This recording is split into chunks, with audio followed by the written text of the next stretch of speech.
नमस्कार मित्रांनो, स्वागत आहे तुमचं एका नवीन व्हिडिओमध्ये. आणि या व्हिडिओमध्ये आपण बघणार आहोत ट्रायम्फ स्पीड 400 चे कुठले मेजर इश्यूज आहेत. तर ही आहे माझी बाईक आणि जसं की तुम्ही बघू शकता आत्ता तिचं ओडोमीटर आहे 2821. सो ऑलमोस्ट 2800 मी ही बाईक चालवलेली आहे. आणि मोस्टली जी ही बाईक आहे मी फक्त वीकेंड राईड्स केलेल्या आहेत, डेली यूजसाठी नाही वापरलेल्या. सो आज मी तुमच्यासोबत माझा एक्सपिरियन्स शेअर करणार आहे स्पीड 400बद्दल. आणि आपण फोकस करणार आहोत फक्त आणि फक्त स्पीड 400मध्ये इश्यूज कुठले फेस झालेले आहेत. अभी मजा आएगा ना भिड़ो. सो पहिला सगळ्यात मोठा इश्यू आहे बाईकचा, तो आहे हीटिंग.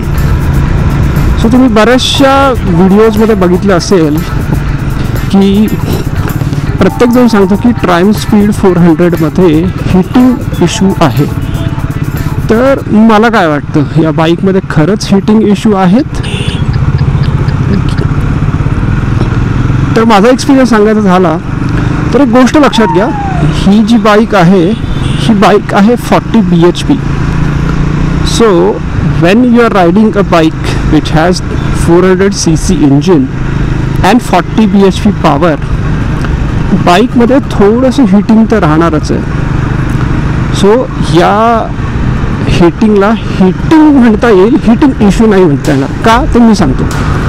तर जेव्हा मी वीकेंड राईडला जातो त्यावेळेस आय मोस्टली गिअर्ड अप, जॅकेट्स असेल, जीन्स असेल, नी गार्ड्स असतील, तर त्यावेळेस ती हीट बिलकुल जाणवत नाही. पण जर तुम्ही विचार करत असाल की तुम्हाला ही बाईक घ्यायची आहे आणि तुम्ही ट्रॅव्हल करणार आहात डेली ऑफिसला by wearing the trouser, then I think that is not a good idea. कारण ट्राउझरमध्ये हीट फील होते, डेली ट्रॅफिक राईड करत असताना इंजिनमध्ये हीट फील होते. कारण या बाईकचा जो कंपॅरेशन रेशो आहे तो खूप जास्त आहे. जर कंपॅरेशन रेशोबद्दल बोलायचं झालं तर याचा कंपॅरेशन रेशो जो आहे तो आहे 12.5:1. वेअर ॲज जर तुम्ही रॉयल एनफिल्डचे इंजिन बघत असाल तर दॅट इज 9.5:1. सो या इंजिनचा कंपॅरेशन रेशो थोडासा जास्त आहे. दुसरी गोष्ट, हे इंजिन 400cc असून सुद्धा 40 bhp power which is almost double the power which is royal Enfield is making. So 40 bhp power आहे, 37.5 न्यूटन टॉर्क आहे. सो हे हाय परफॉर्मन्स इंजिन आहे, हाय रेव्हिंग इंजिन आहे. हाय रेव्हिंग इंजिन असल्यामुळे, हाय परफॉर्मन्स इंजिन असल्यामुळे याच्यामध्ये थोडंसं हीटिंग जाणवतं. तुम्ही जर 200cc 150cc बाईकवरून या बाईकवरती स्विच करत असाल तर तुम्हाला हीट थोडीशी फील होईल.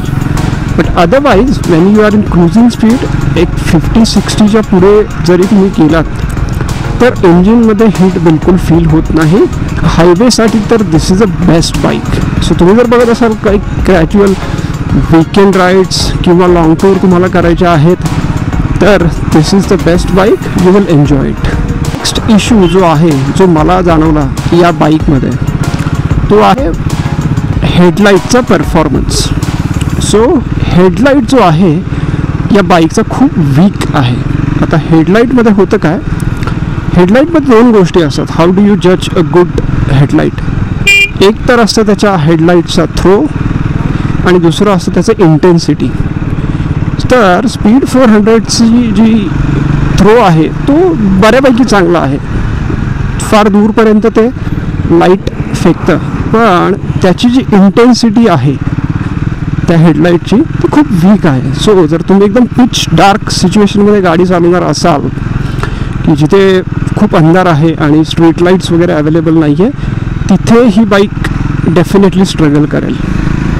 आणि हा इश्यू वाटतो खूप छोटा, but when you are riding in the night you will feel की नाही, गाडीला हेडलाईट पॉवरफुल असणं खूप खूप गरजेचं आहे. सो रिसेंटली जसं मी मागच्या व्हिडिओमध्ये पण म्हटलो की नेक्स्ट वीकमध्ये आम्ही लडाख प्लॅन केलेला आहे.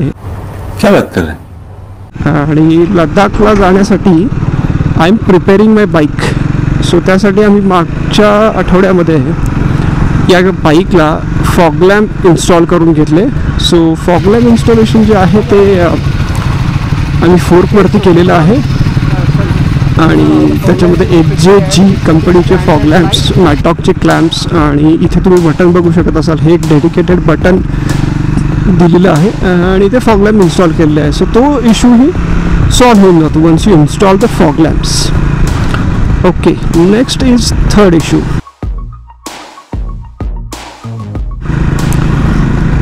थर्ड आणि सगळ्यात मोठा इश्यू जो मला पावसाळा चालू झाल्यावरती जाणवला या बाईकमध्ये, तो आहे टायर हगर किंवा मडगार्ड असली कुठलीही गोष्ट या बाईकमध्ये दिलेली नाही आहे. आणि जो टायर हगर आहे तो कंपनीचा पण नाही आहे, ॲक्सेसरीजसुद्धा नाही आहे आणि ऑप्शनच नाही आहे. आणि त्यामुळे होतं काय, ज्यावेळेस तुम्ही पावसाळ्यामध्ये गाडी चालवता, पूर्ण जो पाणी आहे पावसाचं ते चाकावरून, मागच्या सीटवरून, तुमच्या पाठीवरती अगदी तुमच्या हेल्मेटपर्यंत पोहोचतं. सो ते मस्त एकदम नक्षीकाम होऊन जातं. आणि कंपनीने कुठलं सोल्युशन दिलं नसल्यामुळे याच्यावरती पण मी एक सोल्युशन शोधलं. सो एक हायपर रायडर म्हणून कंपनी आहे, which makes the accessories for lot of other bikes. So speed 400साठी सुद्धा त्यांनी एक ॲक्सेसरी बनवली आहे टायर हगरची.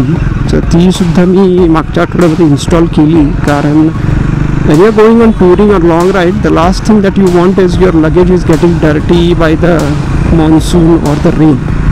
सो ते मला नको होतं. सो मी टायर हगर याच्यामध्ये इन्स्टॉल केलेलं आहे आणि त्यानंतर तर मला थोडीफार इम्प्रूव्हमेंट दिसते आहे. अजून पूर्ण टेस्टिंग बाकी आहे, पण बघूयात काय होतं आहे.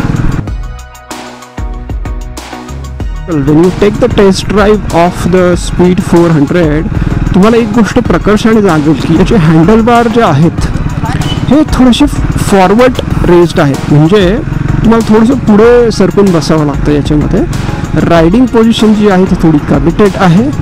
आणि यामुळे काय व्हायचं, गेल्या 4 महिन्यामध्ये जेव्हा मी बाईक यूज करत होतो, लोकांच्या खांद्यावरती प्रेशर येतं किंवा हातांवरती प्रेशर येतं, मला लेग्समध्ये ते प्रेशर जाणवायचं. सो 1 तासभर गाडी चालवल्यानंतर खूप प्रेशर यायचं पायावरती आणि असं वाटायचं की पाय असे हवेमध्ये लटकलेले आहेत. सो जर तुम्ही लाँग टूर प्लॅन करत असाल तर तुम्हाला थोडासा त्रास याच्यामध्ये होऊ शकतो. याच्यावरती सुद्धा सोल्युशन आहे. असं काही नाही की if you have a problem with the bike you have to live with it. So again last वीकमध्येच मी या बाईकला कार्बन रेसिंग कंपनीचे हँडल बार रायझर्स फिट करून घेतले. आता जर तुम्ही इथे हँडल बघितलात, हे जे स्क्रू दिसत आहेत, this is the company fitted screw. याच्या खाली हा जो स्क्रू दिसतोय तो स्क्रू आहे कार्बन रेसिंग कंपनीच्या हँडल बार रायझर्सचा. आता हँडल बार रायझर्सचा फायदा काय होतो, एक तर हँडल बारची हाईट वाढते आणि मी जे हँडल बार रायझर्स बसवलेले आहेत ते आहे ऑफसेटवाले. सो हँडल बार उंच पण होतो, तुमच्या हाताच्या आणखी जवळ पण येतो. आणि आता जी माझी रायडिंग पोझिशन आहे ती एकदम रिलॅक्स्ड आहे. तुम्ही एकदम ओपन चेस्टेड बसता, like how you sit on a cruiser bike. आणि आत्ता मी एक छोटीशी राईड करून बघितली होती, तर दिस इज व्हेरी कम्फर्टेबल.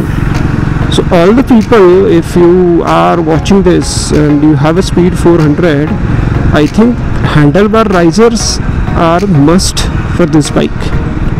कारण हँडलबारची पोझिशन लो असल्यामुळे तुम्ही थोडंसं कमिटेड बसल्यामुळे तुमच्या बॅकवरती, तुमच्या लेग्सवरती, तुमच्या हातावरती प्रेशर येतं.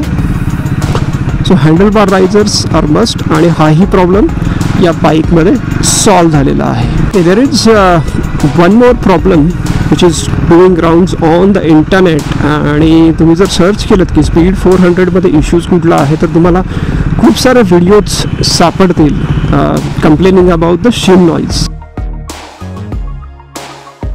माझे जे फेलो रायडर्स आहेत, आमचा एक ट्रायम्फ ओनर्सचा ग्रुप आहे, त्याच्यामध्ये खूप सारे डिस्कशन चालू असतात आणि त्याच्यामध्ये खूप साऱ्या लोकांनी हा प्रॉब्लेम मेन्शन केलेला आहे की they have experiencing the shim noise in the engine.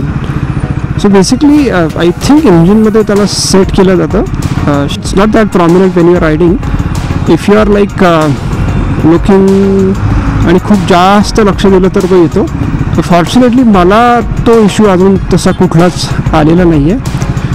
So as per my experience from this bike और अदर फेलो रायडर्स, शिंग noise is not a big concern, त्यामुळे इंजिनवरती कुठलाही परफॉर्मन्स इश्यू वगैरे नाही होत. So yes this is not something you should be worrying about. Okay, तसं आता मी सिग्नलला थांबलो आहे आणि I don't know if you can hear, जो रेडिएटरचा फॅन आहे तो किक इन झालेला आहे. आणि हा जो रेडिएटरचा फॅन आहे हा तेव्हाच किकिंग होतो जेव्हा तुम्ही ट्रॅफिकमध्ये असता. जसं मी मागाशी बोलत होतो, इंजिन हिटिंग ज्यावेळेस गाडी थांबते किंवा लो स्पीडला असते तर इंजिन हीट व्हायला चालू होते आणि त्यातनं जो रेडिएटरचा फॅन आहे तो किक इन होतो. पण आत्ता जो चालू झालेला आहे माझ्या लेग्सवरती वगैरे कुठलंही गरम हवा वगैरे येत नाही आहे. सो बघूयात आपण जेव्हा हा सिग्नल क्रॉस करू त्यानंतर हा फॅन जो आहे तो बंद होतो की नाही होत. पण एक गोष्ट म्हणावी लागेल, हँडल बार रायझर लावल्यामुळे खूप इम्प्रूव्हमेंट झालेली आहे riding position. I am quite happy about it. ही जी लद्दाखची राईड आहे ही लद्दाख राईड आम्ही पुण्यावरून सुरू करणार आहे. सो तुम्ही जर अजून चॅनलला सबस्क्राईब केलं नसेल तर प्लीज सबस्क्राईब करा. पूर्ण जनवरीचे व्हिडिओ जे आहेत from Pune to Chandigarh to Jispa, Leh आणि लेहचे बाकी एरियाज, हे सगळं तुम्हाला या चॅनलवरती लाईव्ह बघायला मिळतील. सो नक्की लाईक करा, शेअर करा आणि सबस्क्राईब करा.